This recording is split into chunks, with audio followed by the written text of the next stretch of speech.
Yeah, good, very good. He was, in a way, I felt that he was almost too gracious. Oh, yeah? Considering what they've been sitting in all this time, it's just shitty over there. And they're right next to this, and it's, you know, clear that with the quality control is not at the same level. But it's already there.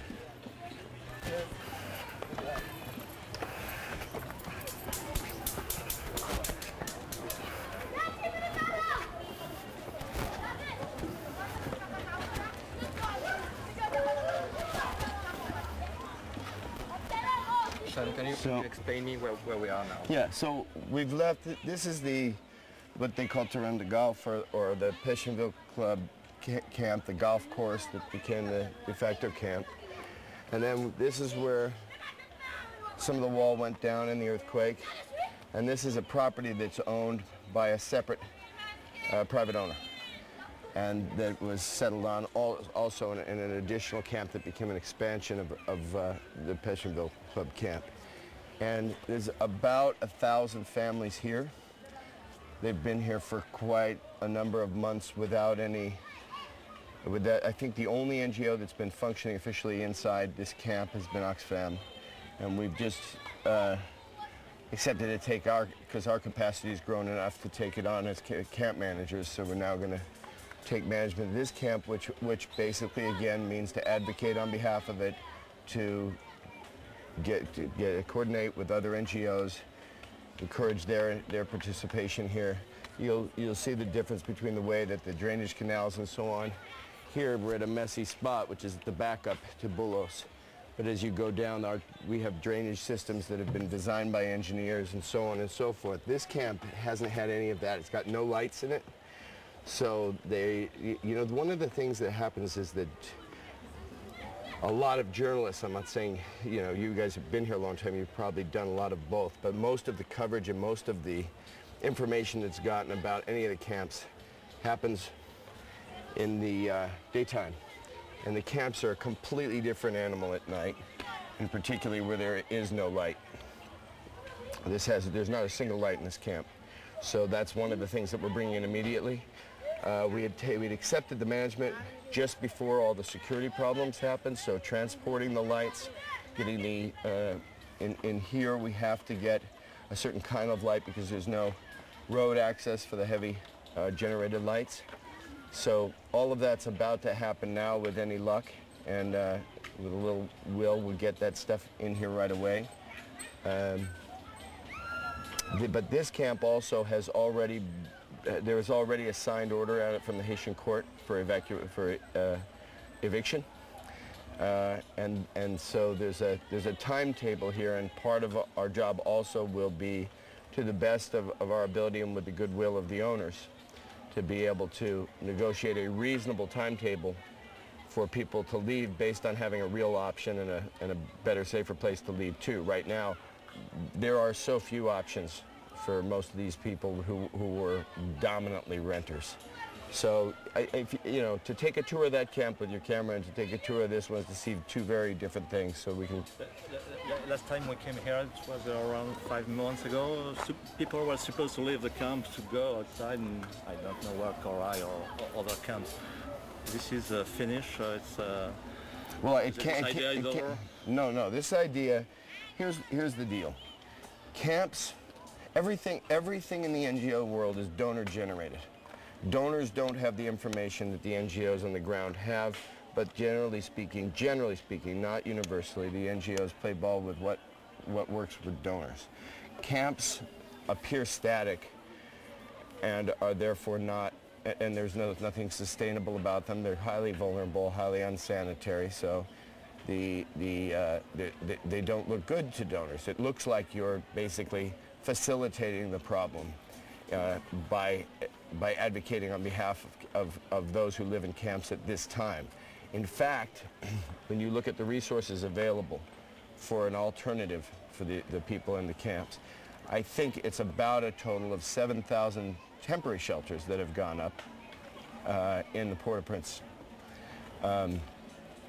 they need about 400,000. So if it takes a year to get 7,000, it's unlikely that the camps are going to be emptying out soon. They have nowhere to go. So until there's permanent housing built, in the meantime, planned camps have to be readdressed on a much grander level. The planned camp at Karai, for example, that was originally the promise that the people who moved there had included temporary shelters that were hurricane resistant. That happened not at all for a long time, and then much too little, much too late. There's a lot of problems at Karai as a result of that. Most of the people in this camp, as of, let's say, I cannot tell you now that the problems since the election have happened, but prior to that, most of the people in this camp still wanted the option of Karai rather than being here. The planned camp, at the very least, offers more sanitary conditions. And you know, with planning, especially better planning than has been, maybe with some of the lessons learned. Well, I think that to say that the planned camp or the advocacy and coordination in camps like these, that those are passé, is basically to give a single finger wave to the people here.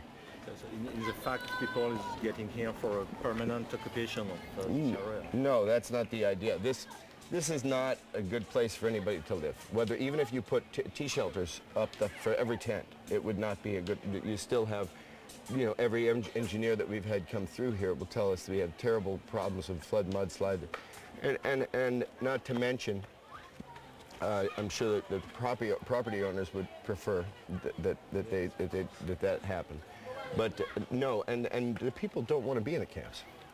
There are people who are finding that they have more services available in the camps than they might have even had in their old neighborhoods. There's a percentage of all of that.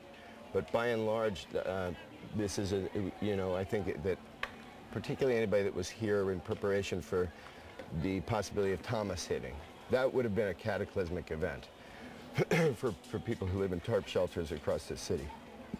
And so that's really the wake-up call.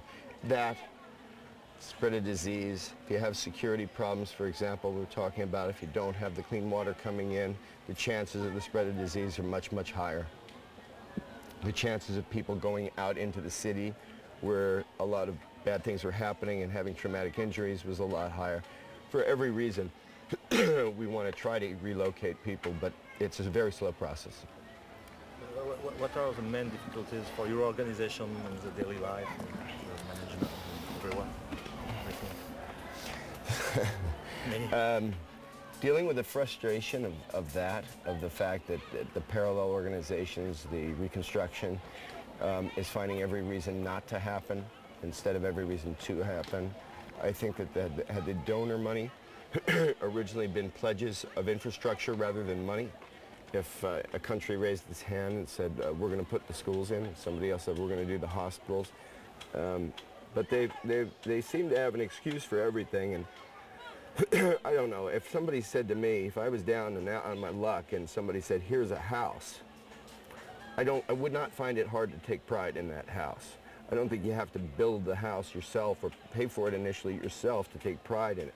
To share in a mortgage, to be given a job, that's where you're going to get the pride and so on. But these things need to be built. Do you feel all the people are very tired in all the country after 1 year of waiting and waiting and waiting? No, I think that it's... This is one of the reasons probably for the last riots and all those things. Look, I'm not a psychologist, but I think it's fair to say that it's exhaustion on a traumatic level. Yeah. What is the reason of your personal? It's not a big question, but what did you decide to involve you personally in this? Well, the me has been a we since I got here. I had a really good group of people, and that's developed into a sensational group of people. And as it turned out, it was my opinion that not that we were so good at it, but that the rest were so bad at it. Not all the rest, but dominantly. And that, and so we felt that you know, we saw tangible results, and it's you don't want to leave a circumstance where you feel you're contributing something. Many organizations are working in Haiti with sometimes success and sometimes not. Do you, in your opinion, are you making a very useful job for the country? We're still in a house of cards. There's no question that at any time one of our doctors saves a life, which happens on a daily basis, delivers a baby, which happens on a daily basis, that those things are in the immediate sense of vital importance, and that they are very real and tangible contributions. But if you're going to talk in terms of the sustainability of our impact or any other organization's impact on Haiti, I don't think there's any organization that can collect the success that way yet. You know, there are things that we're trying to do proactively while being camp managers. For example, we did one of the largest rubble removal projects in Delmas 32 and started working with another organization, UN Ops, and getting temporary shelters for people identified in this camp with that neighborhood. Try to bring schools and clinics into the neighborhood. Ultimately, jobs are going to be such a key part of that. But no, there's no broad scope success. There's a lot of deep personal success, but not. I think it would be fraudulent to say that this has been a successful aid effort. What is the first emergency for the country, not for the camp especially, but for the country? Well, I think the first emergency of any country is that it has its own identity and that it's healthy and safe. So right now I think that world attention and in-depth attention to what otherwise is reported as a suspicious election. I think that those who are going to serve the Haitian people have nothing to hide, and the world community of journalists should be here looking under every rock and telling the world exactly what's going on with that election. That would expedite the moment in time where security is possible. In the meantime, there is an epidemic, and 1.2 million in this kind of vulnerable position in these shelters. And so it all has to happen at the same time. I think that one of the biggest mistakes in the relief world is when you separate emergency relief from reconstruction and economic development and future sustainable programs. It all has to happen. You don't maintain a moral compass without getting the kid out of the way of the truck coming down the street, even if you've only got a sidewalk to put him on. But so that can't be dismissed. But at the same time, we need, you know, we can make this as livable as possible. We can make a better situation out of a terrible situation. And we can help identify the areas where these people could be relocated that are safe. But we can't build all the homes that they've got to get into. We can't bring in all the businesses and all the jobs. We need those organizations who've been mandated, those countries who've made that pledge to follow through and do those things. And we need the government of Haiti to have a sustainable government structure itself. And it will, because you see that, you know, that it's the reason I think that people, the same reason for the failure of aid in Haiti, I think, is the reason for the success. People are very connected to the strength and resilience of Haitian people, and it's just about redefining the dynamic. And I think that the first way to redefine it is for emergency relief and more sustainable future things to work hand in hand. Thank you. Mm-hmm.